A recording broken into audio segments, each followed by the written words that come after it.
Welcome back. In this particular video, we are going to discuss very important chapter, that is social impact for IPNCS class 12, and it is based on the syllabus provided by the CBSE for this particular year, that is 2021-22, especially for term 1. सबसे पहले आपको मैं बता दूं कि इस chapter के notes and MCQ exercise को आप मेरी वेबसाइट में जाकर देख सकते हैं। डिस्क्रिप्शन बॉक्स में मैंने इसका लिंक आपके साथ शेयर कर दिया है, और इस चैप्टर से रिलेटेड एमसीक्यूज एंड टर्म 1 का वीडियो ऑलरेडी मैंने बनाया हुआ है, that you can get in my channel.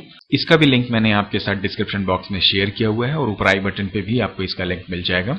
आज के इस सेशन में हम डिस्कस करने वाले हैं obviously digital footprint and its type, then etiquettes, then data protection, where we will discuss about the IPR licensing and IPR violation. IPR violation में हम डिस्कस करेंगे plagiarism को, copyright infringement को, trademark infringement को। इसके बाद में हम डिस्कस करेंगे ओपन सोर्स सॉफ्टवेयर को, फ्लॉस क्या है, फॉस क्या है, freeware, shareware, proprietary software etcetera. उसके बाद में हम सॉफ्टवेयर लाइसेंसिंग के बारे में डिस्कस करेंगे कि क्रिएटिव कॉमन लाइसेंस क्या होता है, पब्लिक लाइसेंस क्या होता है, प्रोप्राइटरी लाइसेंस क्या होता है, कौन कौन से सॉफ्टवेयर उसमें आते हैं। उसके बाद में हम डिस्कस करेंगे साइबर क्राइम के बारे में, जिसमें according to your syllabus hacking, phishing and identity theft को हम डिस्कस करेंगे। Then there is a discussion on ransomware, then cyber security and safety, then IT Act, e-waste management, e-waste and hazard management, and then health impact. जहां तक बात है MCQs and question and answers की, तो already मैंने आपको बताया कि that you can get in my website which is been already uploaded there, and इससे रिलेटेड वीडियो भी मैंने ऑलरेडी आपके साथ बना के मैं अपने चैनल पे शेयर कर दिया है। नमस्ते student, this is Sanjay and welcome back to my YouTube channel tech tip now. चलिए सीखते हैं, और सीखने के साथ साथ समझते भी हैं। But before that I would like to request you that please subscribe my channel if you are visiting for the first time, या आपने अभी तक मेरे चैनल को सब्सक्राइब नहीं किया है। And if you really like this video और you find it useful for you, then please don't forget to like and share as well. तो चलिए फिर आज का सेशन हम स्टार्ट करते हैं। Alright, so we will start with the introduction of this social impact. So you can see, मैंने जो यहाँ पर स्टेटमेंट लिखा हुआ है, that is basically the changes in lives of people and environment due to the technologies. So whenever we talk about this social impact, you all can easily understand that there are two words. One is what your social and the second is what your impact. And whenever we are saying that social, it is something which is not only related to humans, we can also include our environment. Now impact is something which is related to the changes that happens in the life, or you can say the environment. Now ये जो भी changes हो रहे हैं, इन changes के होने के लिए जो बीच में responsible हमारे पास object है, that is our digital technology. Basically यहाँ पर हम जो social impact की बात कर रहे हैं, वो कहीं ना कहीं हमारे टेक्नोलॉजी से रिलेटेड है, because we are talking about information technology. So digital technology की वजह से हमारी सोसाइटी में, या यू कैन से लाइफ में या एनवायरनमेंट में जो चेंजेस आ रहे हैं, उनको हमें डिस्कस करना है, उनके बारे में हम जानने की कोशिश कर रहे हैं। तो जैसा कि मैंने अभी आपको सिलेबस में बताया, you can see here it is talking about the cyber crime, cyber security, then e waste hazard and health impact. So these are the things, and at the same time जो हम यहाँ पे data protection या digital footprint के बारे में discuss करते हैं, तो कहीं ना कहीं टेक्नोलॉजी ने पॉजिटिव इम्पैक्ट भी हमारी लाइफ में डाला हुआ है, and at the same time उसके नेगेटिव इम्पैक्ट्स भी हैं। सो कहीं ना कहीं पॉजिटिव एंड नेगेटिव इन दोनों इम्पैक्ट का किस तरह से हमारी लाइफ में चेंजेस हुए हैं, पॉजिटिवली या नेगेटिवली, उन सारी चीजों को हम डिस्कस करते हैं सोशल इम्पैक्ट में। सो इन दिस सीरीज हम सबसे पहले डिस्कस करते हैं डिजिटल फुटप्रिंट को। Now whenever we discuss about the digital footprint, you all can see that again it is made up of two words. One is what your digital and the second is what the footprint. Now in the context of this particular subject, either computer science or you can say informatics practice, digital का मतलब कहीं ना कहीं हम internet से related activities plus उससे related जो gadgets हम यूज करते हैं, उसके कंटेक्स्ट में करते हैं। फुटप्रिंट की जहां तक बात है, we all know that footprint is all about कि अगर आप से फॉर एग्जांपल सैंड के ऊपर चलते हैं, तो आप अपने पीछे से अपने फुट के मार्क्स छोड़ते चले जाते हैं। These are called footprint.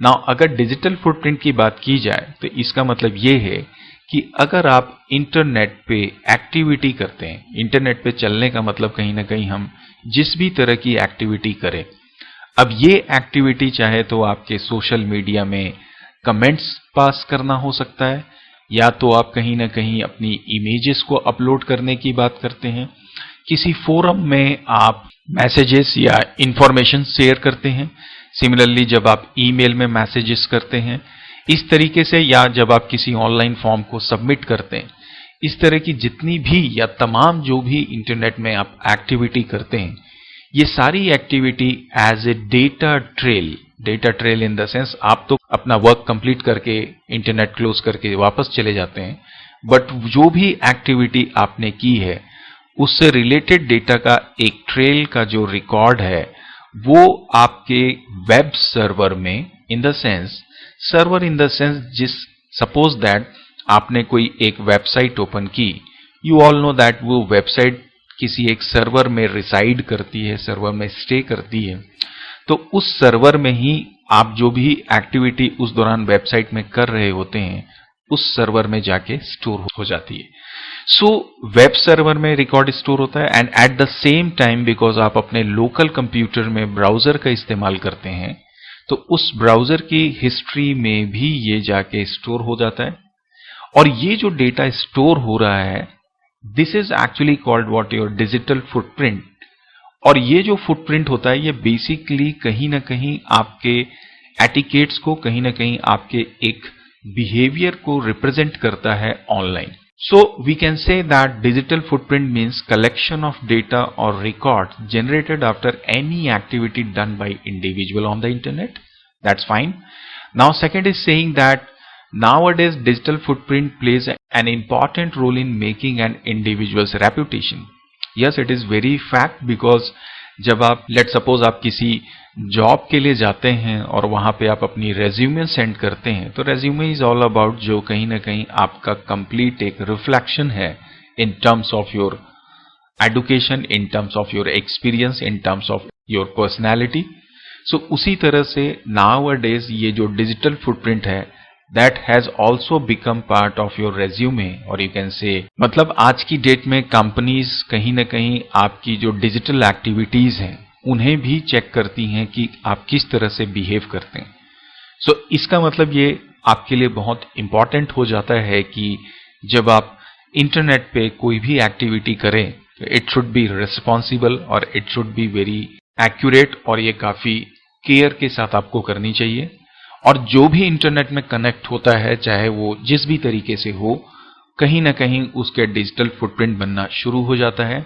और सबसे इंपॉर्टेंट बात ये कि डिजिटल फुटप्रिंट्स जो होते हैं they are permanent. Let suppose आपने किसी एक फोरम में मैसेज ड्राफ्ट की, पोस्ट किया, एंड उसके बाद आपको लगा कि नहीं मुझे इसे डिलीट कर देना चाहिए। सो आप क्या करते हैं, उसे वहां से डिलीट तो कर देते हैं और आपको लगता है कि वो डिलीट भी हो गया, बट एज आई सेड कि आपने जो भी कम्युनिकेशन यहाँ पे किया वो जाके आपके वेब सर्वर में स्टोर हो जाता है। तो वेब सर्वर से एक्चुअली वो डिलीट नहीं होता है, वो वहां पे जाके परमानेंटली स्टोर हो जाता है। इसलिए डिजिटल फुटप्रिंट्स जो होते हैं वो परमानेंट होते हैं। और डिजिटल फुटप्रिंट को हम डिजिटल टैटूज के नाम से भी जानते हैं, ये बात आप ध्यान में रखेंगे। So this is something about the digital footprint.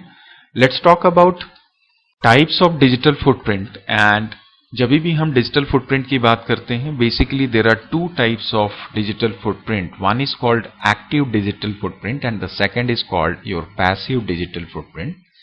In the sense active का मतलब ये है कि जब आप इंटरनेट पे कोई भी एक्टिविटी करते हैं और इंटेंशनली आपको पता होता है कि मैं ये कर रहा हूं, से फॉर एग्जांपल जब आप ऑनलाइन फॉर्म कहीं पे फिलअप कर रहे होते हैं, या जब आप अपने सोशल मीडिया में अपनी कोई एक इमेज पोस्ट कर रहे होते हैं या कोई स्टेटमेंट पास कर रहे होते हैं, तो आप एक्टिवली ये चीजें आपके कंसर्न में रहती हैं, आपको पता होता है कि आप क्या कर रहे हैं।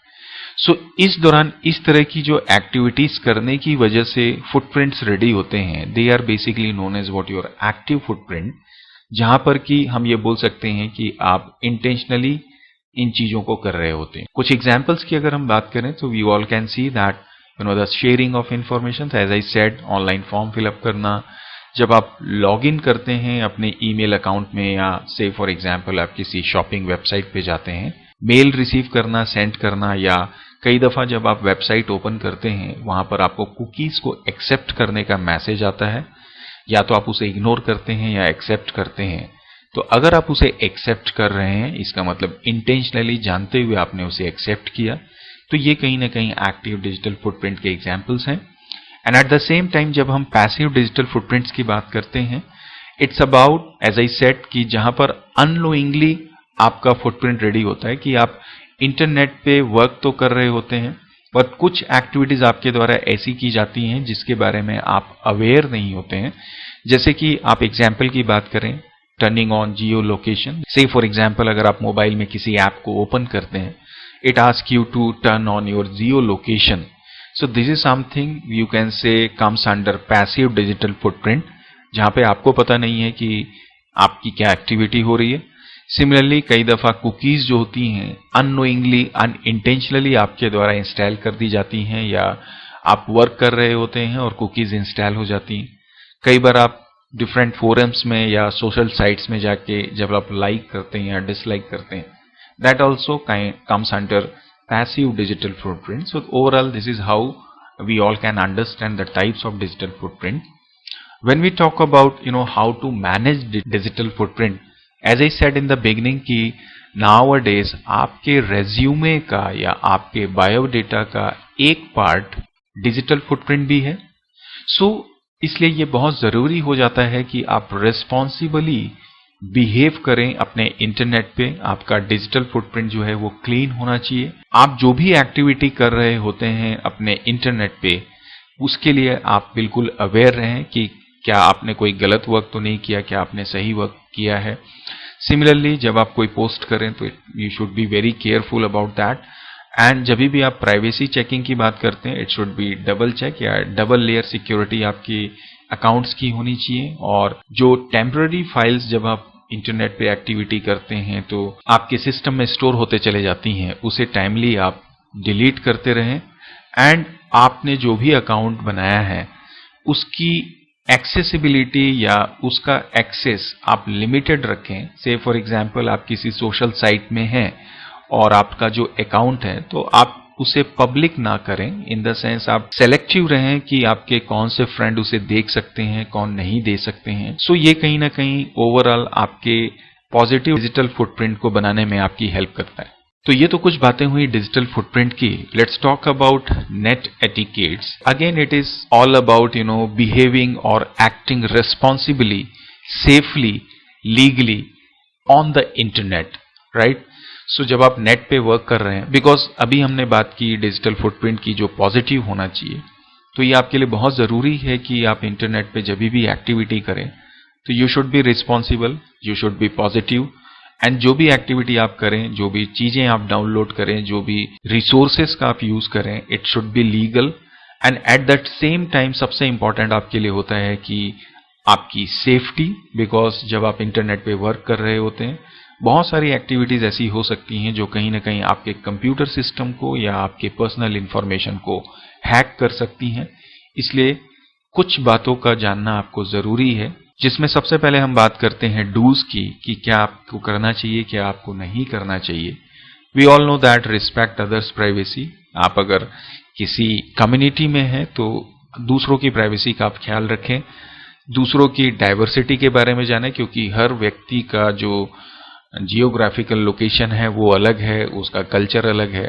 तो हमारी रिस्पॉन्सिबिलिटी बनती है कि हम एक दूसरे की रिस्पेक्ट करें. सिमिलरली साइबर बुलिंग को हमें अवॉइड करना चाहिए. हमें किसी भी तरह से किसी को थ्रेटन नहीं करना चाहिए. Careful while sharing information, as I said in the case of digital footprint, कि जब भी आप अपनी इंफॉर्मेशन शेयर करें, you should be very careful कि आप किस तरह की चीजें शेयर कर रहे हैं. अपने क्रेडेंशियल्स को रेगुलरली अपडेट करते रहें, चाहे आपकी पासवर्ड के बारे में हम बात करें या अकाउंट में अदर इंफॉर्मेशंस की बात करें. आप हमेशा उसे चेक भी करते रहें और उसे रेगुलरली चेंज करते रहें, सो दैट आपकी सेफ्टी बनी रहती है. And as I said, aware with digital footprint. जहां तक बात है डोंट्स की, कभी भी आप इंटरनेट पे वर्क करें, जो भी रिसोर्सेस यूज करें, it should be legal. Illegally चीजों को आप डाउनलोड ना करें, बिकॉज उसमें आपका कॉपीराइट इन्फ्रिंजमेंट का प्रॉब्लम आ सकता है. इंटरनेट ट्रॉलर्स को आप रिस्पॉन्ड ना करें, जो भी नेगेटिव पर्सन्स इंटरनेट पे होते हैं उसे रिस्पॉन्ड ना करें, स्पैमिंग से बचें, अपनी पर्सनल इंफॉर्मेशन को किसी के साथ भी शेयर ना करें, और जो भी साइट्स जो कि सस्पिशियस लगे या अनऑथेंटिकेट लगे उन पे कभी भी आप न जाएं, और सरकाज़म से बचें, जो भी अननेसेसरली र्यूमर्स फैलते हैं उनसे आप बिल्कुल बचें। इसी तरह से जब हम बात करते हैं कम्युनिकेशन एटिकेट्स की, कम्युनिकेशन एटिकेट का मतलब यहाँ पे हम डिजिटल कम्युनिकेशन की बात कर रहे हैं, चाहे वो ईमेल की बात हो, चाहे वो मोबाइल की बात हो, या इंटरनेट में जब आप इंफॉर्मेशन एक्सचेंज करते हैं, आप कभी भी जंक मेल को रिस्पॉन्स नहीं करें, बिकॉज उसमें सस्पिशियस लिंक हो सकते हैं, ऑफर्स हो सकते हैं, हो सकता है उसमें आप ट्रैप हो जाएं और आपकी जो इंफॉर्मेशन है वो सामने वाला आपसे ले ले और उसकी बेसिस पे फिर वो इलीगल एक्टिविटी करे। सिमिलरली लार्ज अटैचमेंट्स, अगर आप कोई ईमेल ओपन करें और उसमें जो अटैचमेंट है वो लार्ज साइज की हो तो उसे अवॉइड करें डाउनलोड करना। एंड सिमिलरली एब्यूसिव लैंग्वेज का इस्तेमाल आप ना करें, avoid sarcasm as I said, and be very careful and responsible. Again the same thing, do not connect with unknown, it is very important. And at the same time जब आप communication कर रहे होते हैं, चाहे वो सोशल मीडिया हो चाहे ईमेल हो, अगर आपके पास कोई अननोन कॉल्स आती हैं, अननोन मैसेजेस आते हैं, आप बिल्कुल उस पे ध्यान ना दें, उसका रिस्पॉन्स ना करें। एंड आप अपने अकाउंट को सिक्योर रखें, चाहे 2 लेवल ऑथेंटिकेशन की बेसिस पे, और उन इस पासवर्ड्स को अपडेट भी करते रहें। So this is something about the digital communication etiquettes. Then come to the point, that is data protection. Now what do you mean by this data protection? So again, protecting your data. Now why protecting data? Because हम internet पे जब work करते हैं तो यहाँ पर, या अगर मैं इंफॉर्मेशन टेक्नोलॉजी की ही बात करूं, तो हमारी पूरी स्टोरी कहीं ना कहीं डेटा के इर्द गिर्द ही घूमती है। और ये जो डेटा होता है ये पर्सनल भी हो सकता है या पब्लिक भी हो सकता है। तो पब्लिक डेटा के बारे में तो हम ज़्यादा यहाँ पर डिस्कस नहीं करेंगे, बाकी पब्लिक डेटा जो होते हैं वहाँ पर आपको रिस्पॉन्सिबल होना चाहिए, that is the main important point. And आपको you have to be very careful also there, जब आप उसे शेयर करें, जब आप यूज करें। एंड लीगैलिटी पे आप ध्यान दें, इट शुड बी लीगल, इन चीजों का आपको ध्यान में रखना होता है। बट जब हम बात करते हैं पर्सनल डेटा की, तो पर्सनल डेटा इज समथिंग जो कि सिर्फ आपके लिए होता है, जिससे आपकी सारी एक्टिविटीज कनेक्टेड होती हैं। तो पर्सनल डेटा की सेफ्टी का होना बहुत ज्यादा जरूरी है, और उस सेफ्टी को ही हम बोलते हैं data protection. We all can say that security and control on the data stored digitally to avoid any inconvenience, harm, loss or embarrassment. Because अगर आपके पर्सनल डेटा को किसी ने ले लिया, सपोज आपका पर्सनल डेटा हैक हो जाता है, तो वो इसके अगेंस्ट में आपसे रैंसमवेयर कर सकता है, आपसे बुलिंग कर सकता है, आपकी आईडी का इलीगल यूज कर सकता है। ओवरऑल वो किसी भी तरह की क्रिमिनल एक्टिविटी को अंजाम दे सकता है और उससे कहीं ना कहीं आपको प्रॉब्लम हो सकती है। सो इसलिए डेटा प्रोटेक्शन एक ऐसा टॉपिक है, अगर मैं सोशल इंपैक्ट की बात करूं या इंटरनेट की बात करूं, जहां पे इस पे आपको या इसके बारे में जानना बहुत जरूरी है, इसको समझना बहुत जरूरी है ना। यही कारण है कि जितनी भी कंट्रीज हैं ऑल ओवर द वर्ल्ड, उनके अपने खुद के डेटा प्रोटेक्शन लॉज हैं, जो कि इंश्योर करते हैं कि आपका जो डेटा है दैट इज प्रोटेक्टेड, और in case of any sort of changes on that, या उसमें किसी भी तरह की गड़बड़ी होने से आपको आपके प्रोटेक्शंस के क्या क्या लॉज मिलते हैं। So now we try to understand कि किस तरह के प्रोटेक्शन मेजर्स हमको लेने चाहिए। वेल, इसमें तकरीबन वही बातें हैं जो अभी थोड़ी देर पहले हमने डिस्कस किया, एंड आई होप आप इन सारी चीजों से अवेयर भी होंगे। जब भी हमें डेटा को प्रोटेक्ट करने की बात आते हैं, it should have strong data encryption, we all know this. हमें कभी भी अपनी सेंसिटिव या पर्सनल इंफॉर्मेशन को शेयर नहीं करना चाहिए। एक इंपॉर्टेंट पॉइंट ये है कि जो आपके डेटा का स्टेटस है, it should be checked regularly, time to time आपका जब डेटा है उसके स्टेटस को आप जरूर चेक करते रहें। जैसे एग्जाम्पल के लिए आपका अपना बैंक अकाउंट है, अब ये जो बैंक अकाउंट है, इसे आप अगर से फॉर एग्जांपल 4 महीने 6 महीने तक चेक ही नहीं करते कि आपके बैलेंस का स्टेटस क्या है, तो ये आपके लिए काफ़ी हार्मफुल हो सकता है, बिकॉज हो सकता है इन बिटवीन दैट कोई इलीगल एक्टिविटी आपके अकाउंट में हुई हो और आपको उसका पता ही नहीं है और आपको उसके अगेंस्ट काफ़ी लॉस हो गया और आप 6 महीने के बाद देखते हैं तो पता चलता है कि इस तरीके की चीज़ें हुई हैं। इसलिए इन चीज़ों से बचने के लिए ज़रूरी है कि हर 15 दिन में, 10 दिन में आप हमेशा अपने स्टेटमेंट्स को या अकाउंट्स को चेक करते रहें। ये मैंने एक बैंक का एग्जांपल लिया, ये आपके सभी टाइप ऑफ अकाउंट से रिलेटेड है, चाहे वो आपके सोशल मीडिया का अकाउंट ही क्यों ना हो। तो आप रेगुलरली अपने डेटा को या स्टेटस को चेक करते रहें। सिमिलरली जैसे मैंने आपको बताया कि आप अपने सोशल मीडिया में जब भी कोई भी एक्टिविटी करें, किसी भी तरह की इंफॉर्मेशन शेयर करें, you should be very careful about that and at the same time be responsible as well. और जरूरत से ज्यादा आप एक्टिव ना हो सोशल मीडिया प्लेटफॉर्म में, it is also very important for us. इसी तरह से अपने कंप्यूटर सिस्टम की, not only about the accounts, आपका जो कंप्यूटर सिस्टम है उसके भी जो सिक्योरिटी मेजर्स हैं वो स्ट्रांग होने चाहिए, चाहे आपका फायरवॉल हो, चाहे आपके एंटीवायरस की मैं बात करूं।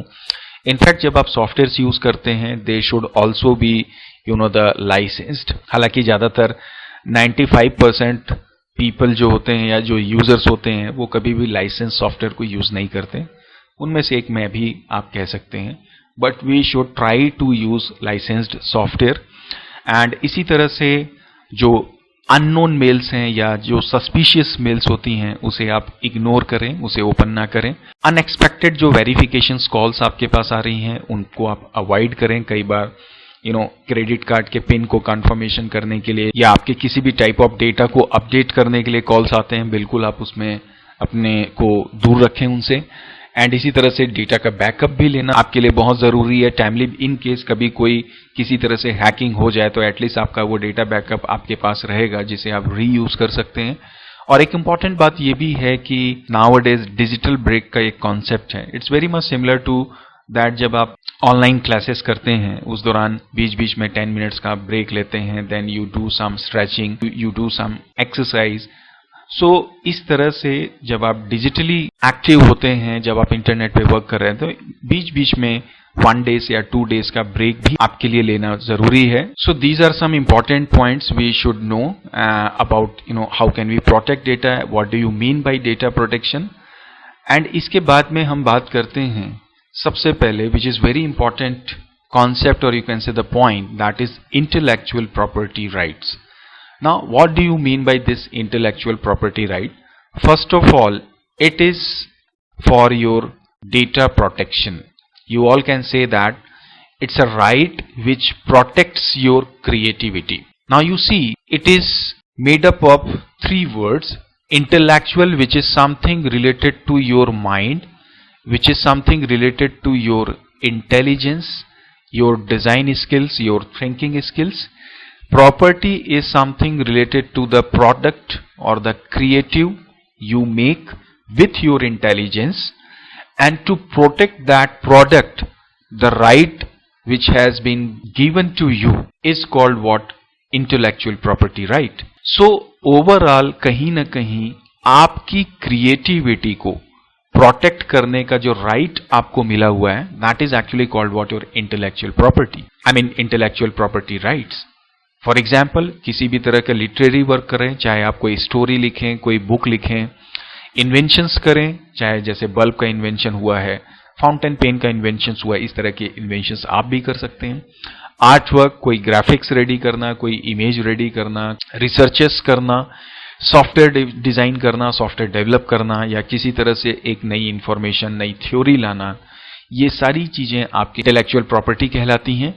और इनको प्रोटेक्ट करने के लिए जो लॉज बने हुए हैं, that is basically intellectual property right, जो कहीं ना कहीं एक क्रिएटर को, कहीं ना कहीं किसी डेवलपर को, कहीं ना कहीं किसी राइटर को या ऑनर को उसके क्रिएटिविटी का पूरा अधिकार देते हैं, जहां पर वो डिसाइड कर सकता है कि उसकी जो क्रिएटिविटी है, उसका जो प्रोडक्ट है, उसे यूजर कितनी मात्रा में इस्तेमाल कर सकता है या नहीं कर सकता है, और इसके अगेंस्ट वो चाहें तो फाइनेंशियल बेनिफिट्स भी ले सकते हैं।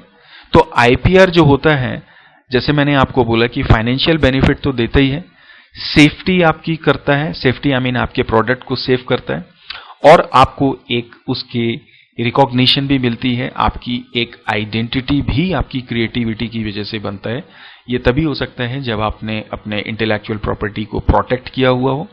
और इंटेलेक्चुअल प्रॉपर्टी को प्रोटेक्ट करने के 3 तरीके हैं, एक कॉपीराइट, एक पेटेंट एंड एक ट्रेडमार्क, जो यहाँ पे हम डिस्कस कर रहे हैं। इसके अलावा कुछ तरीके और भी होते हैं, but these are the 3 mains.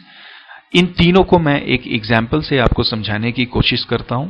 Difference क्या है इसमें? Well, you can see in your slide right now और in this particular slide that मैंने एक कॉन्सेप्ट सोचा ऑनलाइन कैलकुलेटर बनाने का। हालांकि ये बहुत ही पुराना कॉन्सेप्ट हो चुका है, but just for your understanding, online calculator मैंने सोचा, उसके लिए मैंने यहाँ पर सेट ऑफ कोड लिखा और उसके बाद में मैंने अपनी ऑर्गेनाइजेशन का नाम और लोगो यहाँ पे डिस्प्ले कर दिया। अब यहाँ पे 3 चीजें हैं। एक है आपका आइडिया, उस आइडिया को फंक्शन में कैसे लाना है उसका कोड, और तीसरा है आपकी कंपनी, आपकी ऑर्गेनाइजेशन की आइडेंटिटी।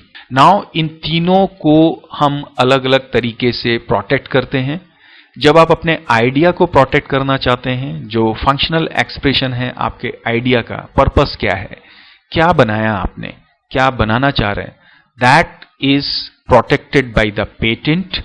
एंड जो कोड या जो आपने फॉर्म ऑफ एक्सप्रेशन लिखा हुआ है, that is protected by your copyright. And जो आपकी कंपनी या ऑर्गेनाइजेशन की यूनिकनेस है, रिकॉग्निशन है, दैट इज सिक्योर्ड और protected by the trademark.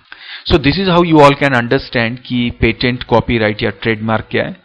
So patent is all about the idea, the functional expressions. Copyright is all about the process, the form of expression, and the trademark, it's all about making unique. So एक एक करके अब हम इन सारी चीजों को theoretically देखते हैं, इनके पॉइंट्स को डिस्कस करते हैं।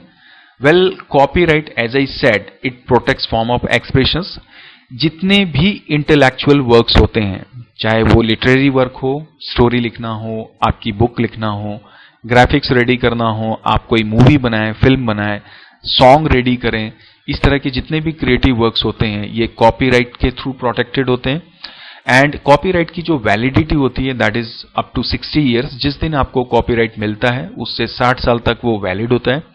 और एक कॉपीराइट की खास बात ये होती है कि ये ऑटोमेटिकली जो भी क्रिएटर या ऑथर होता है उसको ग्रांट हो जाता है। बट अगेन इट्स बेटर कि आप फॉर्मली अपने कॉपीराइट को, कॉपीराइट का अधिकार लें। आप जो भी गवर्नमेंट की एजेंसीज हैं, लीगल एजेंसीज हैं, वहां जाके रजिस्टर करें अपने आइडियाज को या अपने जो भी आपने इंटेलेक्चुअल प्रॉपर्टी को प्रोटेक्ट करना है, सो दैट उससे आपकी एक रिकॉग्निशन बनती है, आपकी आइडेंटिटी बनती है। In case of copyright violation आप उसके लिए स्टैंड ले सकते हैं। Similarly patent is all about, you can से, जो ज्यादातर हम इन्वेंशंस को प्रोटेक्ट करने के लिए करते हैं। से फॉर एग्जाम्पल आपने फाउंटेन पेन रेडी किया, तो इस फाउंटेन पेन का जो इन्वेंशन है, इसे प्रोटेक्ट करने के लिए हम पेटेंट इस्तेमाल करेंगे। आपने बल्ब रेडी किया, तो ऑब्वियसली इट्स ए प्रोडक्ट जिसके लिए आपको पेटेंट फाइल करना होगा। तो कहीं ना कहीं ये फंक्शनल एक्सप्रेशन ऑफ आइडिया है। ज्यादातर इसका इस्तेमाल जो है इंडस्ट्रीज में या मशीनरीज में या प्रोसेसेस में, ऑपरेशंस में या मैन्युफैक्चरिंग यूनिट्स वाले करते हैं। और ये एक रजिस्टर्ड राइट है। It is very important to understand कि अगर आपने से फॉर एग्जाम्पल कोई प्रोडक्ट रेडी किया और आपको उसका पेटेंट चाहिए, तो ये ऑटोमेटिकली आपको नहीं मिलता है। आपको लीगली एक प्रोसेस से गुजरना पड़ता है, गवर्नमेंट एजेंसीज पे रजिस्ट्रेशन फाइल करनी होती है। देन उसके डिफरेंट स्टेप्स होते हैं, स्टेजेस होते हैं, जिन पे आपके पेटेंट की या आपके प्रोडक्ट की वेरिफिकेशंस होती हैं, उसकी ऑथेंटिसिटी चेक होती है, उसकी यूनिकनेस चेक होती है, और उसके बाद में आपको फाइनली पेटेंट मिलता है। And similarly when we talk about the trademark, this is something which makes your organization, or you can say your industry, or you can say your institute or company unique। तो unique बनाने के लिए जब आप कोई अपनी company का लोगो ready करते हैं, कोई फ्रेज रेडी करते हैं, कोई डिजाइन रेडी करते हैं, सिंबल, या किसी भी कंट्री का से फॉर एग्जांपल एक साइन है, उनके पास जो ओल्ड पुराने जमाने के सपोज कुछ साइंस मिलते हैं, तो उन सब को प्रोटेक्ट करने के लिए ट्रेडमार्क का इस्तेमाल करते हैं। इसके लिए भी आपको लीगली रजिस्ट्रेशन लेना होता है। ऑटोमेटिकली ट्रेडमार्क भी आपको नहीं मिलता। और कहीं ना कहीं आपको मैंने बताया कि ट्रेडमार्क जो है वो यूनिक होना चाहिए। से फॉर एग्जांपल ये एप्पल का लोगो हमने यहाँ पे डिस्प्ले किया है, which is unique for Apple only. आप इसका इस्तेमाल कहीं और नहीं कर सकते। अगर आप इस टैग लाइन को देखें LIC की जिंदगी के साथ भी, जिंदगी के बाद भी, तो आप इसका प्रयोग अपने वर्क को करने के लिए आप नहीं कर सकते। So this is how we all can understand this trademark. Now similarly, चूंकि हमने IPR की बात की, तो कई दफा इसके वायोलेशंस भी हो सकते हैं। इलीगली लोग आपकी इंटेलेक्चुअल प्रॉपर्टी का इस्तेमाल कर सकते हैं।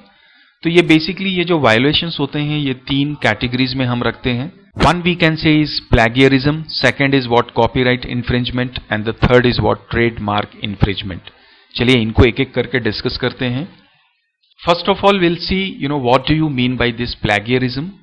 Well, plagiarism is something which is related to, the copying or stealing your intellectual properties and using for your own sake without giving credit or you can say courtesy to the creator or the owner. आपने किसी और का original work को copy किया और उसे आप अपने फायदे के लिए अपने तरीके से इस्तेमाल करते हैं, चाहे आप उसे मॉडिफाई करें, चाहे किसी और सोर्स में इस्तेमाल करें, और उसका क्रेडिट आप उसके क्रिएटर को ना दें। ये जो एक्ट होता है दैट इज योर प्लेगरिज्म। बहुत सारे तरीके हैं प्लेगरिज्म के, जैसे अगर मैं बात करूं किसी और के आइडिया को अपना बनाकर प्रेजेंट कर देना, सिमिलरली बिना क्रेडिट दिए हुए किसी व्यक्ति के कार्य को इस्तेमाल करना या किसी ऑर्गेनाइजेशन की क्रिएटिविटी को इस्तेमाल करना। आप जब किसी क्रिएटिव को इस्तेमाल करते हैं तो उसका जो क्रेडिट है या जो सोर्स है वो आप किसी और को दे देते हैं। लेट सपोज एक्स ने एक प्रॉपर्टी रेडी की और आपने इसको इंडिकेट कर दिया कि ये वाई का है, that is again act of plagiarism. किसी और के वर्क को आप या जो उसका पर्पज है आप उसे ही चेंज कर दें। मैंने कोई एक अपना प्रोडक्ट रेडी किया नोबल कॉज के लिए और आपने उसे कन्वर्ट कर दिया क्रिमिनल एक्टिविटी में, मतलब आपने पूरी तरह से उस प्रोडक्ट का पर्पस ही चेंज कर दिया। It is again act of plagiarism. इसी तरह से किसी के वर्क को मॉडिफाई कर देना और उसका एट्रीब्यूट भी आप क्रिएटर को ना दें, this all are basically plagiarism. Now the thing is कि आप प्लेगरिज्म से कैसे बचें। सबसे पहली बात, आप कोशिश करें अपने ओरिजिनल वर्क को करने की, या आप अपने खुद की इंटेलेक्चुअल प्रॉपर्टीज रेडी करें। किसी का कोट अगर आप यूज कर रहे हैं तो उसे पैराफ्रेज करें, उसको बाकायदा क्रेडिट दें, प्रीसेट करें कोट को किसी और के, और जो भी इंटेलेक्चुअल प्रॉपर्टी आप इस्तेमाल कर रहे हैं उसका क्रेडिट या कर्टसी उसे देना बहुत जरूरी है। कि अगर आपने कोई इमेज ली तो you should write image courtesy, this image goes to, या we have taken this image from this particular source. तो इस तरह से आपको प्लेगरिज्म से बचना है। Let's talk about copyright infringement. So ये भी एक IPR का वायोलेशन है। किसी भी तरह के जो कॉपीराइटेड मटेरियल्स हैं उनको आप इल्लीगली जब इस्तेमाल करते हैं फॉर योर ओन पर्पस और for your own sec, that is basically called what? Copyright infringement. So we can say unauthorized use of copyright protected property without the permission of copyright holder. कुछ examples की अगर हम बात करें, जैसे किसी की कॉपीराइट इमेज को आप अपने डॉक्यूमेंट में इस्तेमाल कर लेते हैं। किसी और के गाने को, सपोज आप विजुअल रेडी कर रहे हैं और आपने उसमें किसी और के सॉन्ग का इस्तेमाल कर लिया और उसका क्रेडिट भी आपने उसको नहीं दिया। आप इलीगल सोर्सेज से मूवीज को डाउनलोड करें और उसे से फॉर एग्जाम्पल आप देखें, साथ ही साथ उसे डिस्ट्रीब्यूट कर दें, that is again illegal activity, it comes under copyright infringement. Similarly आपने टीवी प्रोग्राम है, आप उसे रिकॉर्ड तो कर सकते हैं, that is okay, but record करने के बाद यदि आप किसी और को डिस्ट्रीब्यूट कर दें, किसी और के साथ शेयर कर दें, that is again act of copyright infringement. तो इन चीजों को आप ध्यान में रखें। सिमिलरली जब हम ट्रेडमार्क इन्फ्रिंजमेंट की बात करते हैं, so it's quite easy to understand कि आपने किसी और का लोगो, किसी और की टैगलाइन को अपने कार्यों के लिए इस्तेमाल कर ली, so that is simply trademark infringement. So इसमें कुछ खास बात नहीं है। Alright, so now we are talking about the licensing. Now हमने ये वर्ड भी हमेशा ही या बचपन से हम सुनते आ रहे हैं, that is basically your license. So what do you mean by this license? Well, सबसे पहले तो मैं आपको बता दूं, license is nothing, it's a kind of contract और you can say the kind of agreement. अब ये जो कॉन्ट्रैक्ट है या जो एग्रीमेंट है, ये किसके बीच में होता है? ये दो लोगों के बीच में होता है। एक होता है यूजर जो प्रयोग करेगा, और दूसरा जो डेवलपर है या जो इसे बेहतर होगा हम कहें ओनर। तो ओनर ऑफ एनी वर्क और user of that particular work के बीच का जो एग्रीमेंट है, that is basically called what? Licensing. Now the question is why this licensing, licensing की जरूरत क्या है? इसका सीधा सीधा रीजन है ओनर्स बेनिफिट। ओनर को भाई जिसने मेहनत करके अपना प्रोडक्ट रेडी किया उसका बेनिफिट मिलना चाहिए। अब ये बेनिफिट जैसा भी हमने पहले देखा वो फाइनेंशियल बेनिफिट भी हो सकता है, या उसकी आईडी की बेनिफिट्स भी हो सकती है, या उसकी मार्केटिंग भी हो सकती है, या आप बोलें कि इसकी सेफ्टी, आई मीन उसके प्रोडक्ट की सेफ्टी भी हो सकती है। और कहीं ना कहीं ओनर्स मोटिवेटेड होते हैं आगे भी इस तरह के प्रोडक्ट्स बनाने के लिए। तो लाइसेंसिंग बेसिकली यूजर और ओनर के बीच का कॉन्ट्रैक्ट, जो कि ओनर यूजर को परमिशन देता है कि आप उसके ओरिजिनल वर्क को प्रयोग कर सकते हैं with certain rules and regulations. और इसके एवज में ऑब्वियसली जो ओनर होता है वो कुछ पैसे गेन कर सकता है, मतलब यूजर जो है इसको कुछ अमाउंट भी पे कर सकता है। और लाइसेंसिंग एक लीगल टर्म है जो कि परमिशन दे रहा है कि आप कॉपीराइटेड मटेरियल्स को लीगली इस्तेमाल कर सकें। So this is something about the licensing. अब यहां पर क्वेश्चन ये आता है कि then what is the difference between licensing and copyright. चलिए उसे समझते हैं। Well, the difference between license and copyright is quite easy to understand. पहली चीज तो ये कि दोनों ही लीगल टर्म है। ये कॉपीराइट जो होता है वो इंश्योर करता है कि जो भी ओनर है, जो प्रॉपर्टी है, ये प्रॉपर्टी उस ओनर को ही बिलोंग करती है। जहां तक बात है लाइसेंस की, तो लाइसेंस जो होता है मैंने आपको बताया एक एग्रीमेंट होता है यूजर और ओनर के बीच में, जहां पर ओनर परमिट करता है यूजर को कि आप मेरी प्रॉपर्टी को लीगली इस्तेमाल कर सकते हैं, बट उसकी कुछ शर्तें हैं। दूसरी चीज, ये एक right for protection of original work है। It's a right for protection, it's very important to understand. ये कॉपीराइट किसी भी ओनर की प्रॉपर्टी को प्रोटेक्ट करता है। और ये जो लाइसेंस है that is right for using, ये एक्चुअली किसी यूजर को परमिट करता है कि आप कॉपीराइटेड मटेरियल का इस्तेमाल कर सकते हैं। So right for protection is copyright and right for using is actually what your license. This is how we all can understand the difference between license and copyright. Now, चूंकि हम obviously computer science या information technology या informatics practice की बात कर रहे हैं, तो वहां पर हमारे लिए जानना ये बहुत जरूरी है कि what do you mean by this software licensing now? तो again you all can understand it very easily that कोई भी सॉफ्टवेयर जो बनाया है जिसने, I mean जो सॉफ्टवेयर का डेवलपर है, वो आपको उस सॉफ्टवेयर को इस्तेमाल करने का लीगल अधिकार दे रहा है, लीगल कॉन्ट्रैक्ट देता है। That is what your software licensing. So we can say legal contract और agreement between user and software developer permitting to use and distribute software. हो सकता है कि ना सिर्फ वो आपको यूज करने की परमिशन दे, आपको उसके साथ परमिशन हो कि आप उसे डिस्ट्रीब्यूट भी कर सकते हैं। जैसे बहुत सारी कंपनीज है, जैसे मैं आपको बात करूं टैली की, there is a company by the name of Mark, there is a company by the name of Busy. ये तो इन्वेंट्री सॉफ्टवेयर्स या इस्तेमाल करते हैं, मार्क मेडिकल्स में यूज होता है। ये कुछ इस तरह की कंपनीज हैं जिन्होंने अपने सॉफ्टवेयर्स रेडी किए हुए हैं।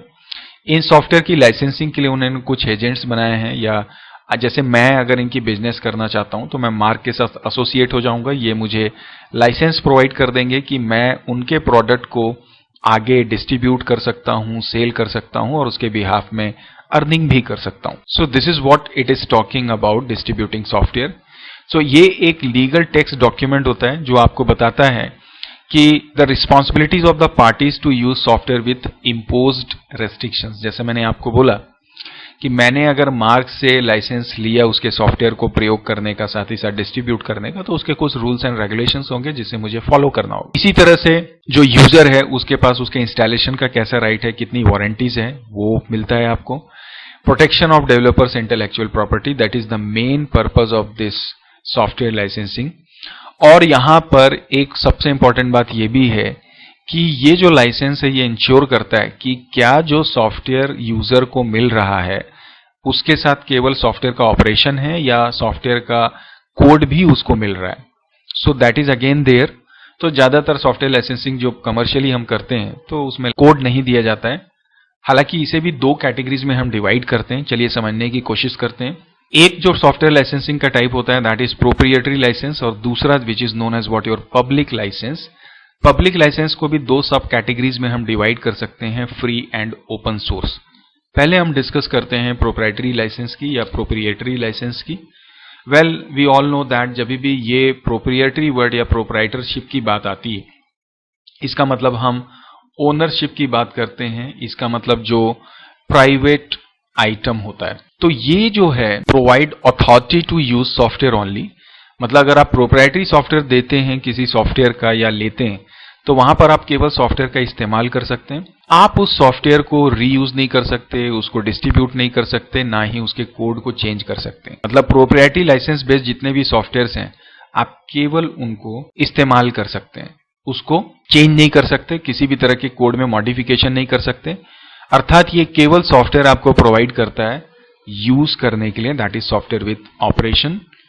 सो जब प्रोप्राइटरी लाइसेंस की हम बात करते हैं तो यहां पर हमारे पास दो इंपॉर्टेंट चीजें जानने को आती हैं। One is proprietary software and second is what your freeware, जिसको कि हम अलग से डिस्कस करते हैं।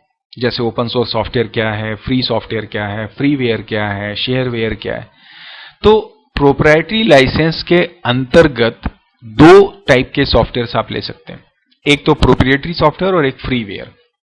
हालांकि फ्रीवेयर की अगर मैं बात करूं तो उसके लिए इसकी भी जरूरत नहीं है लाइसेंस की, बट अगेन इसका पार्ट हो सकता है, बिकॉज ये डिपेंड करता है डेवलपर के ऊपर में कि वो प्रोप्राइटरी लाइसेंस तो ले लेकिन वो पूरे के पूरे अपने सॉफ्टवेयर को फ्री कर दे। अब लेकिन इसकी खास बात ये है कि यहां पर ध्यान रखें कि कोड आपको नहीं मिलता। प्रोप्राइटरी लाइसेंस मिला तो चाहे वो फ्रीवेयर हो चाहे वो प्रोप्राइटरी सॉफ्टवेयर हो, दोनों में ही कोड आपके अवेलेबल आपको नहीं होते हैं, ये ध्यान रखना है आपको, ये यहां पर मैंने लिखा हुआ है। इसके अलावा प्रोप्राइटरी सॉफ्टवेयर ऐसे होते हैं जिसको कि आप फ्रीली यूज नहीं कर सकते। बहुत सारी कंपनीज हैं, जैसे अभी मैंने मार्क का नाम लिया, टैली का नाम लिया, ये आपको फ्री में अपने सॉफ्टवेयर नहीं देते हैं, आपको इसके लिए पेमेंट करनी होती है, उसके बाद ही आप इसका इस्तेमाल कर सकते हैं।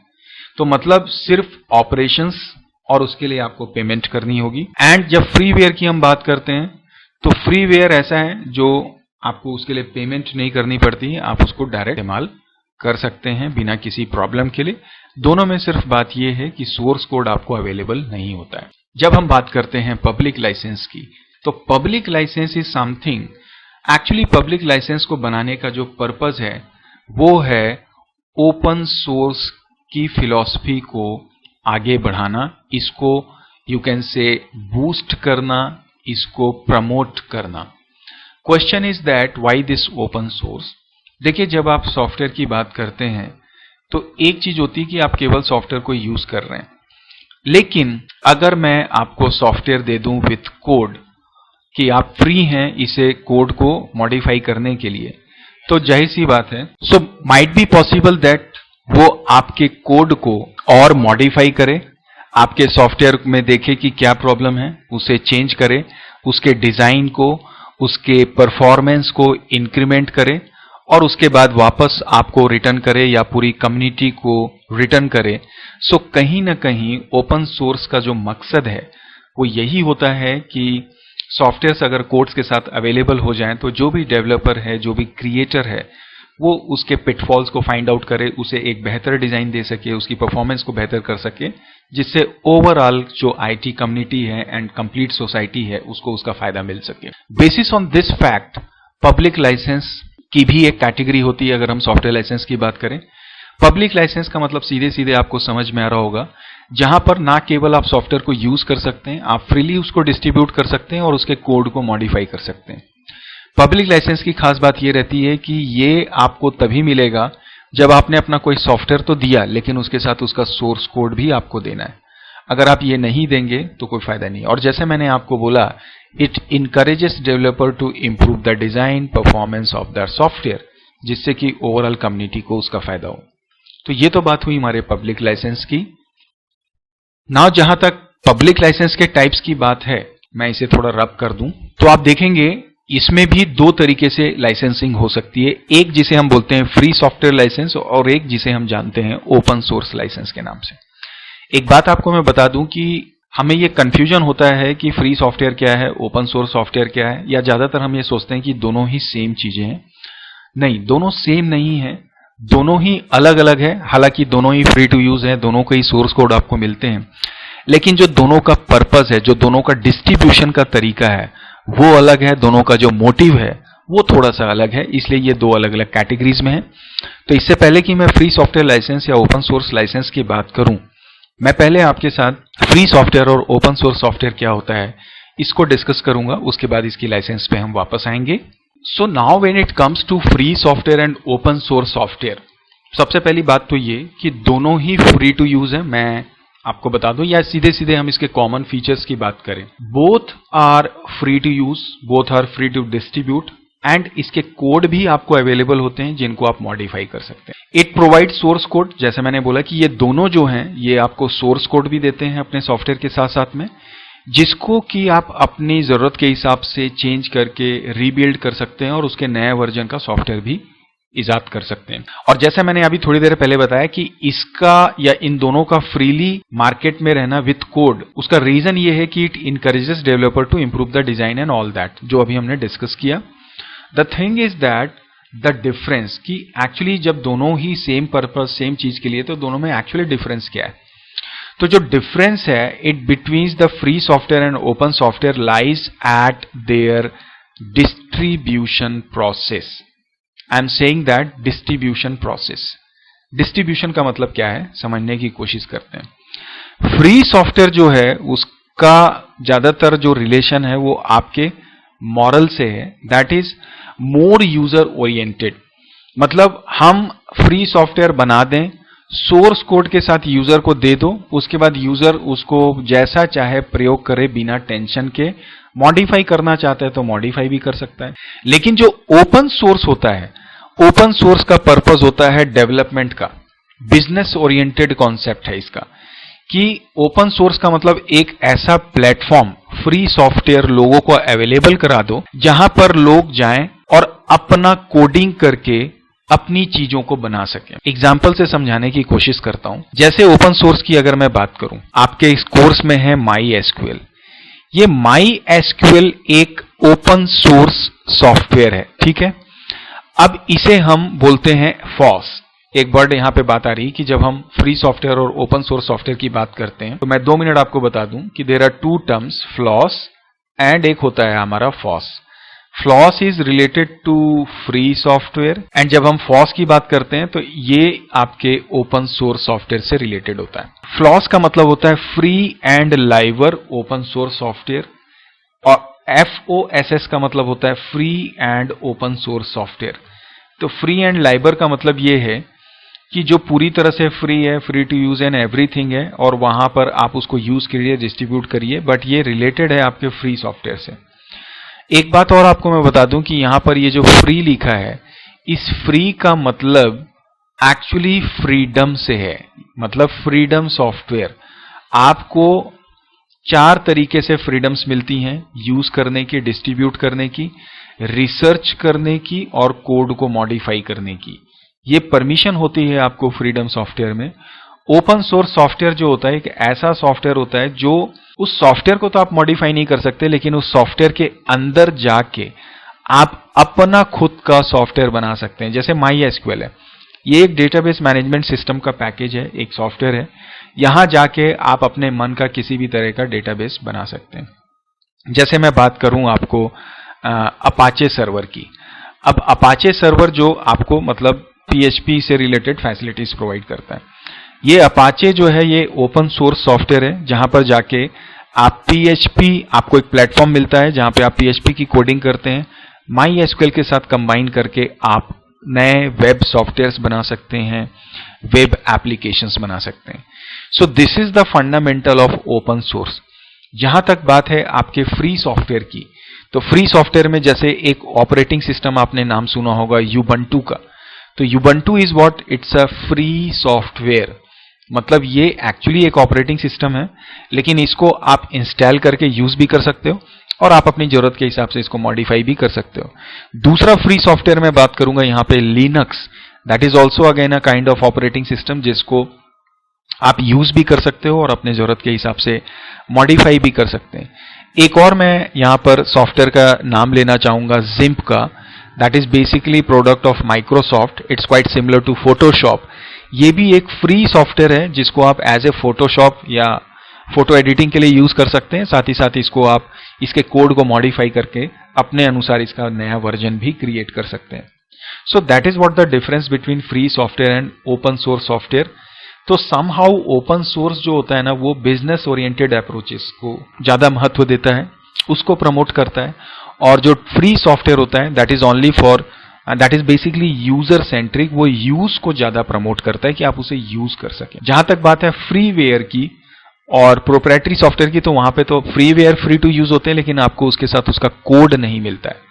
और ध्यान रखें, फ्री, लाइव और ओपन सोर्स सॉफ्टवेयर जो होता है वो फ्री सॉफ्टवेयर से संबंधित है, और FOSS जो होता है वो ओपन सोर्स सॉफ्टवेयर से संबंधित होता है, that is free and open source software. अब हम बात करते हैं फ्री सॉफ्टवेयर और ओपन सोर्स सॉफ्टवेयर को समझने के बाद इसके वापस लाइसेंसिंग की। जो मैं यहां पे बात कर रहा था कि पब्लिक लाइसेंस दो तरीके से है, एक फ्री सॉफ्टवेयर लाइसेंस और एक open source software, I mean open source license, sorry.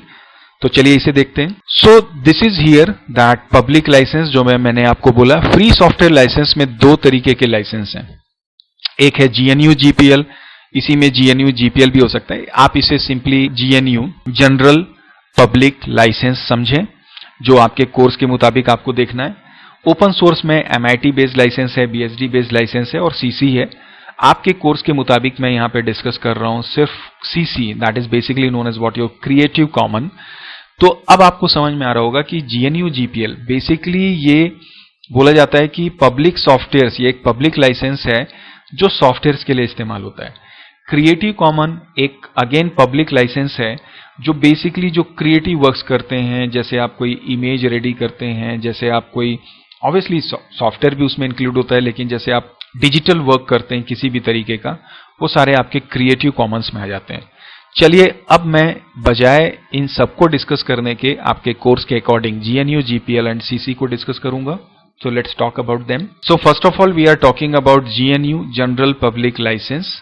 Now अभी हमने इसके बारे में पूरा डिस्कशन कर लिया कि ये एक फ्री सॉफ्टवेयर लाइसेंस है जो यूजर को फ्रीडम देता है रन करने का, स्टडी, शेयर एंड मॉडिफाई करने का सॉफ्टवेयर को। हालांकि उसकी रेगुलर अपडेट्स जो हैं वो ऑब्वियसली आपको मिलेंगी ही मिलेंगी अगर आप GNU GPL सॉफ्टवेयर को इस्तेमाल कर रहे हैं। नाउ फ्री सॉफ्टवेयर की अगर मैं बात करूं तो फिर से मैं यहां पे बात करूंगा, for example open office which is again a free software, you can say GIMP, you can say Ubuntu, all these are what basically you can say what the free software जिसको पब्लिक लाइसेंस मिला हुआ है GNU GPL। And जब आप बात करते हैं let suppose MySQL की, या जैसे मैंने आपसे बात की Apache सर्वर की, तो they are basically you can say what open source. तो बहुत ही माइन्यूटली आपको ऑब्जर्व करना रहता है। वैसे आपको मैं आपकी जानकारी के लिए बता दूं कि for you all guys, you know, open source software में आप इन सबको कंसीडर कर सकते हैं, but ideally these are the differences. So they something about the GNU GPL license. And दूसरी चीज कि जब general public license basically software के लिए ही होता है, बट इसमें ये कंपलसरी है कि जो भी सॉफ्टवेयर आप जिसके लिए ये लाइसेंस आप ले रहे हैं उसके साथ आपको उसका सोर्स कोड भी फ्रीली आपको प्रोवाइड करना होगा। और जो license, I mean general public license issues करती हैं एजेंसीज, वो जरूरी नहीं है कि आपको इसके लिए चार्ज करें, हो सकता है वो फ्रीली आपको ये लाइसेंस देते हैं, या कुछ एजेंसीज ऐसी भी होती हैं जो फी चार्ज भी करती हैं। So this is something about the GNU GPL। Let's talk about creative common. Well, creative common is again you can say the public license. ये बेसिकली एक नॉन प्रॉफिट ऑर्गेनाइजेशन है जो इस लाइसेंसिंग का काम करता है और इसके लिए कोई चार्ज वो नहीं लेते हैं। Basically governed by the copyright law. So creative common जो है दैट इज CC, इसका सिंबल कुछ इस तरीके का होता है। कहीं ना कहीं ये कॉपीराइट लॉस को ही फॉलो करता है। और जब मैं बात कर रहा हूं कॉपीराइट लॉ की, तो मतलब कॉपीराइट मटेरियल में जब हम बात करते हैं किसी लिटरेरी वर्क की, किसी आर्ट वर्क की, तो बिल्कुल उसी तरह से म्यूजिक, फिल्म, लिटरेचर या जो वेबसाइट्स वगैरह आप बना रहे हैं, ये जितने भी क्रिएटिव वर्क होते हैं जो इंटेलेक्चुअल प्रॉपर्टी में बेसिकली हम कंसीडर करते हैं, इनके लिए हम क्रिएटिव कॉमन लाइसेंस ले सकते हैं। It enable the free distribution of otherwise copyrighted work. और सपोज दैट आपने सीसी ले लिया किसी अपने कॉपीराइटेड मटेरियल के लिए, तो आप उसको फ्रीली डिस्ट्रीब्यूट कर सकते हैं, कहीं कोई शक नहीं है उसमें। Total there are 6 different type of creative commons license होते हैं, CC BY, BYSA, BYNC, BYND, NCSA, BYNC&D, और जो सबसे ज्यादा हम इस्तेमाल करते हैं that is your CC BY। तो this is something about the creative common. Now we are going to discuss about cyber crime, which is again a very important part of this chapter. So you all are aware with this cyber crime very well, I know this, but again I try to explain it from my side. Whenever we talk about cyber crime, cyber is a word which actually represent internet, and when we say internet, there you can say we are talking about the computer network. And when we are saying computer network, so there are two things. Computer is all about the gadget, and the network is all about the communication. So it's all about digital technology and obviously communication system. So in any crime, when this digital technology or any sort of communication system get involved, that becomes what your cyber crime. So the criminal offense involves the use of computer, internet, communication system. I'm talking about a computer network. It can be Wi-Fi system, it can be client server system जहाँ पे data transmit हो रहा है। तो ये जो digital technologies हैं किसी भी तरीके से जब किसी क्राइम में इन्वॉल्व होती हैं, it becomes what your cyber crime. और जो साइबर क्राइम है इसे हम दो तरीके से कैटेगराइज कर सकते हैं। एक तो ये जहां पर इन टेक्नोलॉजी का इस्तेमाल किया जाता है क्राइम को अंजाम देने के लिए, और दूसरा जहां पर इन टेक्नोलॉजी को ही या इन टेक्नोलॉजीज को ही टारगेट बनाया जाता है क्राइम करने के लिए। फॉर एग्जाम्पल जैसे हम बात करें hacking, phishing, virus attacks, DoS attacks, ये सब करने के लिए हमें कंप्यूटर या कम्युनिकेशन सिस्टम या डिजिटल टेक्नोलॉजी की जरूरत पड़ती है। सो यहां पर हम इसका टेक्नोलॉजी का इस्तेमाल कर रहे हैं। लेकिन जब हम किसी के आईडी चुराना चाहते हैं, मतलब हमें उस पर्टिकुलर पर्सन के सिस्टम के अंदर जाना होता है, मतलब उसके कंप्यूटर को हमें टारगेट करना होता है, किसी के साथ बुलिंग करनी है, किसी को परेशान करना है, ऑब्वियसली हमें उसके सिस्टम में जाना होगा या उसके अकाउंट में जाना होगा या उसके अकाउंट में जाकर चीजों को करना होगा। सो ऐसी सिचुएशन में हम टेक्नोलॉजी या कंप्यूटर को क्या कर रहे हैं, टारगेट बना रहे हैं अपने क्राइम को करने के लिए। So this is how we all can understand this cyber crime in short. और जब हम साइबर क्राइम की बात करते हैं, so there are different type of activities, और you can say the types of cyber crime, like we all know hacking, phishing, identity theft, cyberbullying, stacking, illegal down, DOS attacks, online scam, plagiarism, spamming. All these are the different type of cyber crimes, and all these involve somehow the technologies. So according to your course, we are going to discuss about the hacking, then phishing and ID theft. So let's talk about them. We all know that hacking is something which is gaining unauthorized and illegal access of any computer information system. Suppose आपका कोई network है या single PCB है, इस पूरे system पे गलत तरीके से अनऑथराइज्ड वे पे अटैक करना और इसको पूरे सिस्टम को या कम्युनिकेशन को हैक कर लेना, और उसके बाद इसे किसी भी तरह से डैमेज करने की कोशिश करना या इसमें रखे हुए डेटा को चुराने का काम करना विथ बैड इंटेंशंस, या जो भी इंफॉर्मेशंस अवेलेबल है उनका मिसयूज करना, that is actually called what your hacking. Hacking is something जो ज्यादातर पूरे एक सिस्टम को डैमेज करने के लिए प्रयोग किया जाता है, जहां पे हैकर्स जो होते हैं वो किसी भी तरीके से सिस्टम या नेटवर्क में या कम्युनिकेशन सिस्टम में एंट्री पा लेते हैं, और एंट्री पाने के बाद पूरी तरह से उसके कम्युनिकेशन को ठप कर देते हैं। जब हैकिंग की हम बात करें तो दो तरीके से हैकिंग होती है, एक तो होता है पॉजिटिव इंटेंट्स के साथ में, एक होता है नेगेटिव इंटेंट्स के साथ में। जब पॉजिटिव इंटेंट्स के साथ हैकिंग होती है, that is actually known as what your ethical hacking. और एथिकल हैकिंग का पर्पस होता है कि किसी भी नेटवर्क में किसी भी से टेक्नोलॉजी के जो लूप होल्स हैं उनको आइडेंटिफाई करना, और आइडेंटिफाई करने के बाद उनके लिए सॉल्यूशन रेडी करना, सो दैट आपकी जो टेक्नोलॉजी है वो पूरी तरह से क्या हो सके, प्रोटेक्ट हो सके। तो एथिकल हैकिंग जो है वो डैमेज नहीं करता, वो ओवरऑल आपके प्रोटेक्शन के लिए होता है। जहां तक बात है नेगेटिव हैकिंग की, it's about only and only damage the system. और जब पॉजिटिव इंटेंट के साथ हैकिंग की जाती है, that is basically ethical hacking, and the hackers or the person or the people who do these ethical hacking are called white hat, you can say, hackers। इनको हम ethical hackers के नाम से भी जानते हैं। और जो नेगेटिव इंटेंट के साथ करते हैं, they are basically black hat hackers, and इन्हें हम नॉन एथिकल हैकर्स के नाम से भी जानते हैं। So remember this always. So this something about the hacking. And अगर आपको हैकिंग से बचना है या आप चाहते हैं कि आपका सिस्टम प्रोटेक्टेड रहे हैकिंग से या किसी भी इस तरह की इलीगल एक्टिविटी से, तो मेक श्योर आपके सिस्टम में सही तरीके से सही कंपनी का प्रॉपर एंटीवायरस इंस्टॉल हो। आप अपने सिस्टम्स को कंटिन्यूअसली अपडेट करते रहें। जो वाईफाई आप डेटा कम्युनिकेशन के लिए यूज कर रहे हैं, it should be secured. Similarly keep strong passwords for your account. Obviously we all know this. Suspicious mail को कभी भी चेक ना करें, फायरवॉल सही होना चाहिए। एंड द मोस्ट इंपॉर्टेंट कि ऑथराइज सॉफ्टवेयर एंड एप्लीकेशंस को ही आप यूज करें। किसी भी सॉफ्टवेयर या एप्लीकेशंस को नेट से डाउनलोड करके अपने सिस्टम में चलाना आपके लिए सही नहीं है। और सबसे इंपॉर्टेंट बात, do safe browsing. And when I am saying do safe browsing, it means that आप HTTPS वेबसाइट्स को ही ओपन करें, अनऑथेंटिकेट वेबसाइट्स को ओपन ना करें। जब आप किसी भी टाइप ऑफ इंफॉर्मेशन को डाउनलोड कर रहे हैं, चाहे वो सॉफ्टवेयर हो, चाहे ग्राफिक्स और चाहे इमेज हो, तो उस वेबसाइट की ऑथेंटिसिटी को आप चेक करें। मेक श्योर कि दैट इज वैलिड वेबसाइट।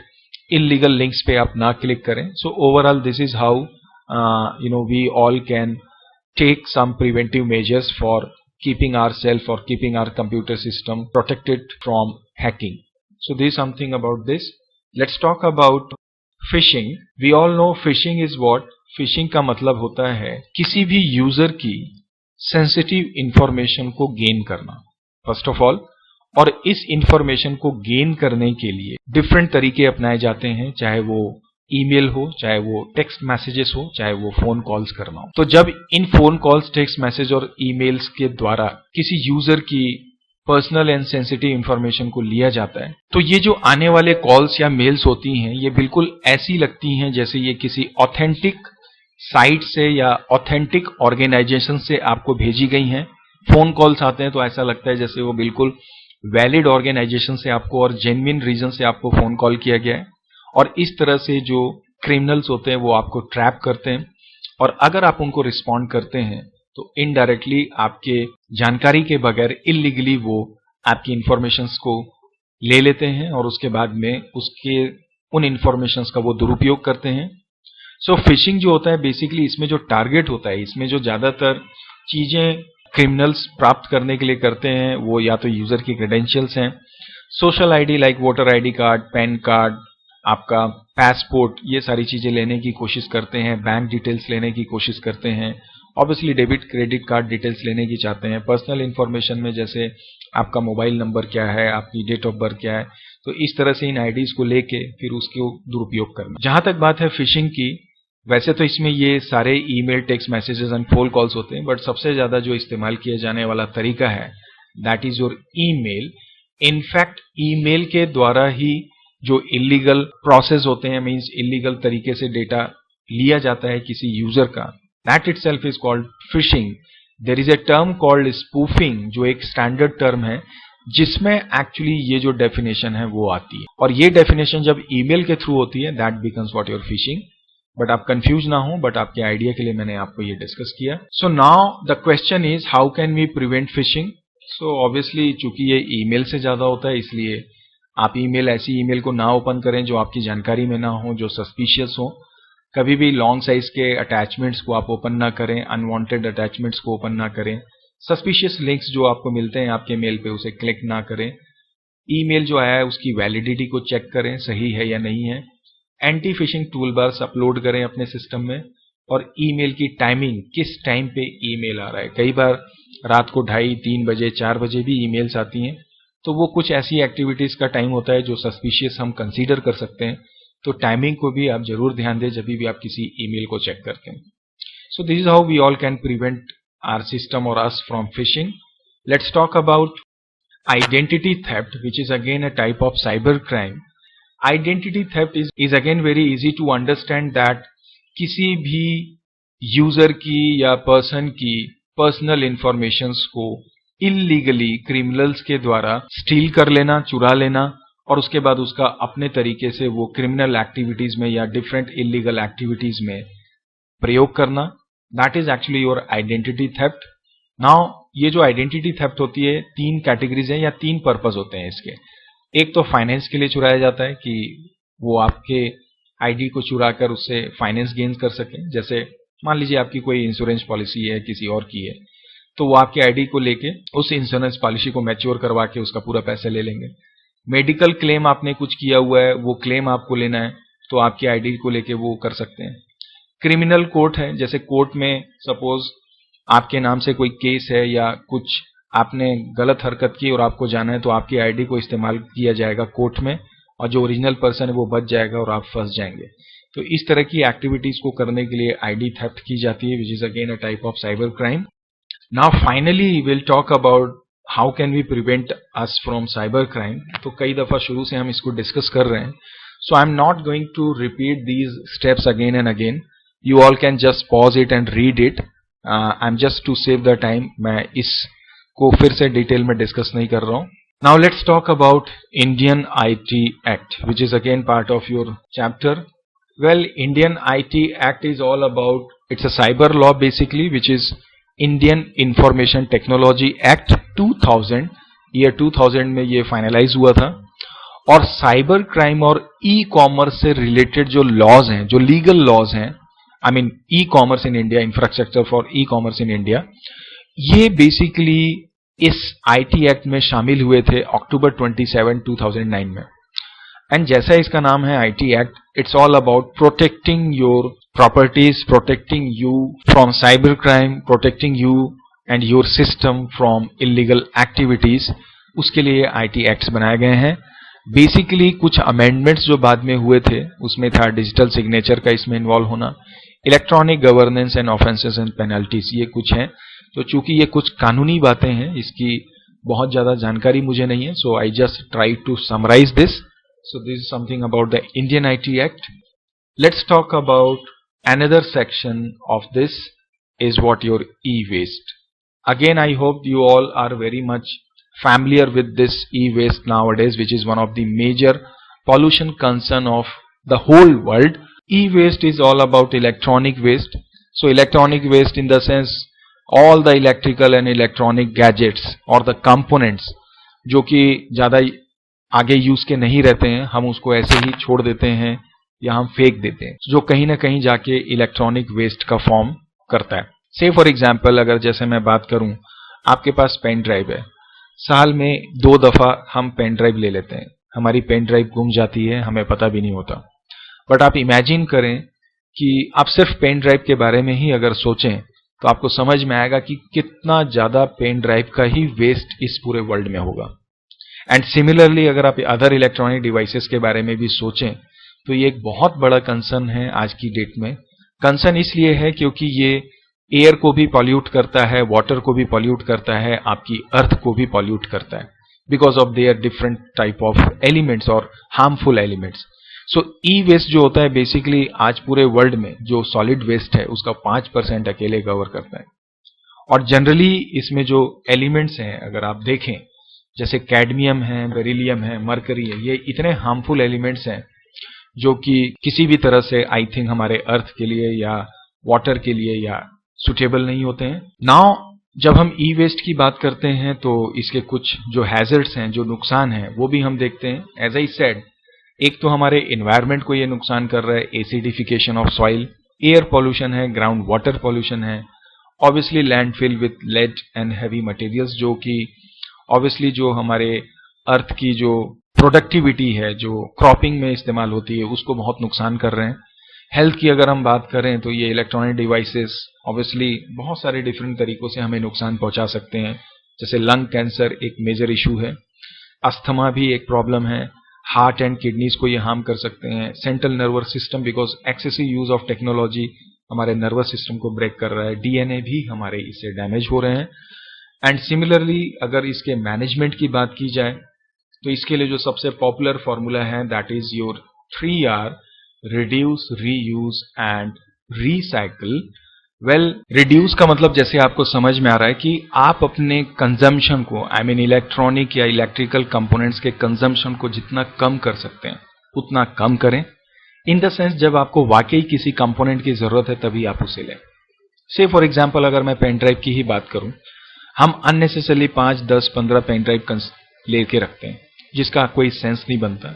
अगर हमारे पेन ड्राइव का काम 2 या 3 से चल सकता है या 1 से भी चल सकता है तो फिर हमें दूसरे पेन ड्राइव को नहीं लेना चाहिए जब तक इन केस वो गुम ना जाए या खराब ना हो जाए। So try to reduce the consumption.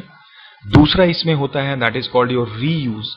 Reuse का मतलब ये है जैसे हमने कोई इलेक्ट्रॉनिक प्रोडक्ट यूज कर लिया, उसके बाद में हम उसे जनरली डंप कर देते हैं या गार्बेज कलेक्टर को दे देते हैं या स्क्रैप वाले को दे देते हैं। तो बेहतर ये है कि उनको देने की बजाय अगर कोई नीडी पीपल है जो उसे रीयूज कर सकता है, वो उसे दोबारा अपने इस्तेमाल करना चाहता है, एज ए सेकेंड हैंड हम बात कर रहे हैं, तो कोशिश हमें ये करना चाहिए कि हम उसे डोनेट करें या रीसेल कर दें ताकि मैक्सिमम उस इलेक्ट्रॉनिक गुड का इस्तेमाल हो सके, ताकि वो वेस्ट बनने से बच सके। और तीसरा जो बहुत ही इंपॉर्टेंट पॉइंट है दैट इज रीसाइकिल, कि जो इलेक्ट्रॉनिक डिवाइसेस हैं अगर हम स्क्रैप पिकर्स को दे दें या गार्बेज कलेक्टर को दे दें तो वो बेसिकली क्या करेगा, उसे डायरेक्ट ही थ्रो करेगा। वो अपने काम के प्लास्टिक या जो भी कॉपर या अदर एलिमेंट्स को निकालेगा, गलत तरीकों से निकालेगा, बाकी को फेंक देगा। लेकिन अगर आप सिस्टमेटिकली रिसाइकलिंग प्रोसेस में या ऑर्गेनाइजेशंस या जो भी प्लांट्स हैं वहां पे अगर हमारे इलेक्ट्रॉनिक डिवाइसेस को पहुंचा दें तो उनके पास बाकायदा एक प्रॉपर सिस्टम होता है जिसके थ्रू वो तकरीबन जितने भी इलेक्ट्रॉनिक डिवाइस के प्रोडक्ट्स होते हैं उनको वो रिसाइकल करते हैं, उनके कंपोनेंट्स को रिसाइकल करते हैं और जितने भी अदर वेस्ट निकलते हैं उनको सही तरीके से डिस्पोज किया जाता है, जो कि कहीं ना कहीं हमारे अर्थ को या बाकी एयर को या हमारे एनवायरनमेंट को एज वेल एज ह्यूमन का जो हमारी हेल्थ है उसको नुकसान होने से बचाते हैं। So this is something about the e waste management. Now finally one more point is there that is कि चूंकि आज की डेट में हम इंटरनेट या डिजिटल टेक्नोलॉजी का हद से ज़्यादा इस्तेमाल कर रहे हैं, काफ़ी ज़्यादा हम टाइम दे रहे हैं, तो उसकी वजह से जो कुछ कंसर्न्स हमें देखने को मिलते हैं या हम देख पा रहे हैं, these are basically the isolation. Isolation is something I am talking about social isolation. आज लोग अपने आप को आइसोलेट करते चले जा रहे हैं। अगर किसी को इंटरनेट का एडिक्शन हो गया से फॉर एग्जाम्पल, तो वो कभी भी एक ग्रुप में या सोसाइटी में जाने की कोशिश नहीं करता, which is a major concern. Depression is obviously there. Eye strain again जो सबसे ज्यादा प्रॉब्लम हमारे हेल्थ का है ऑब्वियसली डिजिटल टेक्नोलॉजी को लेके, that is obviously your eye strain. गलत तरीके से बैठ के हम वर्क करते हैं विच इज अगेन ऑब्वियसली हमारी बैक को और हमारे बोन्स को डैमेज करता है, नर्व सिस्टम को डैमेज करता है। स्लीप प्रॉब्लम्स, नींद का आना नहीं आना भी एक कारण है डिजिटल टेक्नोलॉजीज की वजह से। ओबेसिटी, क्योंकि हम दिन भर बैठ के काम कर रहे हैं, कोई एक्सरसाइज नहीं है, कोई फिजिकल एक्टिविटी नहीं हो रही है। जॉइंट्स की प्रॉब्लम, लाइक कीबोर्ड अगर आप इस्तेमाल करते हैं ज़्यादा, हद से ज़्यादा, तो फिंगर के थ्रू जो जॉइंट्स हैं बोन्स की, उसमें प्रॉब्लम आती है।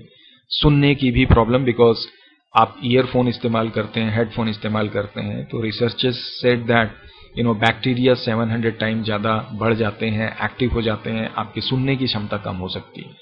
तो these kind of some health concerns are there जिनसे बचा जा सकता है।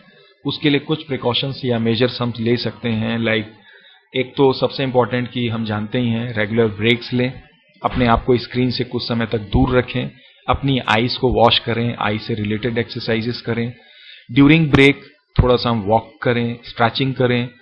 सबसे इंपॉर्टेंट है कि जो आपका पॉस्चर है बैठने का जब आप अपने सिस्टम पे होते हैं, द मोस्ट इंपॉर्टेंट, तो आपका पॉस्चर सही होना चाहिए, आपकी टेबल की हाइट, आपके आई का विजन, आपका सिस्टम आपके हाइट के अकॉर्डिंग होना चाहिए, आपके आईज के पैरेलली आपका सिस्टम होना चाहिए, ना ज़्यादा आप ऊपर देख सकें या ज़्यादा नीचे देख सकें। तो ये सही पॉस्चर्स होते हैं। इसी तरह से फिजिकल एक्टिविटीज़ को आप इंक्रीज करें जितना ज़्यादा से ज़्यादा हो सकता है, और जब आप स्लीप टाइम पे होते हैं तो एटलीस्ट उसके 1 से 2 घंटे पहले आप सारे डिजिटल इक्विपमेंट्स को, स्क्रीन्स को ऑफ कर दें। सो overall this is how you all can understand कि किस तरह से हम डिजिटल टेक्नोलॉजी के द्वारा होने वाले हेल्थ कंसर्न से अपने आप को बचा सकते हैं। तो ये तो सारे टॉपिक्स थे आज के हमारे इस सेशन के, स्पेशली चैप्टर सोशल इम्पैक्ट के, जो कि मैंने 2021-22 को कंसीडर करते हुए, स्पेशली टर्म 1 की अगर आप बात करें, तकरीबन जितना ही सिलेबस हो यही एक स्टैंडर्ड सिलेबस है सीबीएसई के द्वारा, जो आई थिंक हमेशा फॉलो होगा। सो बेसिस ऑन दैट ये हमने चैप्टर अभी कंप्लीट किया है। आपकी जानकारी के लिए मैं बता दूं कि इस पर्टिकुलर वीडियो लेक्चर में मैं आपके साथ मल्टीपल चॉइस क्वेश्चंस या असाइनमेंट शेयर नहीं कर रहा हूं, ना ही नोट्स के बारे में डिस्कस कर रहा हूं, क्योंकि ऑलरेडी मैंने मेरे वेबसाइट में इनको अपलोड कर दिया है। डिस्क्रिप्शन बॉक्स में आपको एमसीक्यू का लिंक मिल जाएगा, जहां से सारे क्वेश्चंस आपको मिल जाएंगे, और उसी डिस्क्रिप्शन बॉक्स में आपको नोट्स की भी लिंक मिल जाएगी। आपकी स्क्रीन में भी अभी आप देख पा रहे होंगे। तो प्लीज आप इन लिंक्स पे जाके वो नोट्स और एमसीक्यूज को प्राप्त कर सकते हैं, उनको एक्सरसाइज कर सकते हैं। तो चलिए फिर आज के सेशन को यहीं पे एंड करते हैं, इस होप के साथ कि ये पर्टिकुलर टॉपिक आपको डेफिनेटली हेल्प करेगा कमिंग टाइम में चीजों को लर्न करने में, which is the most important, और ऑब्वियसली जो भी एग्जाम्स आपके आ रहे हैं उसकी तैयारी करने में। So that's it, see you soon in the next video. Till then, keep practicing, keep learning, and do keep watching my channel, and don't forget to like, share and subscribe as well. Bye bye and take care.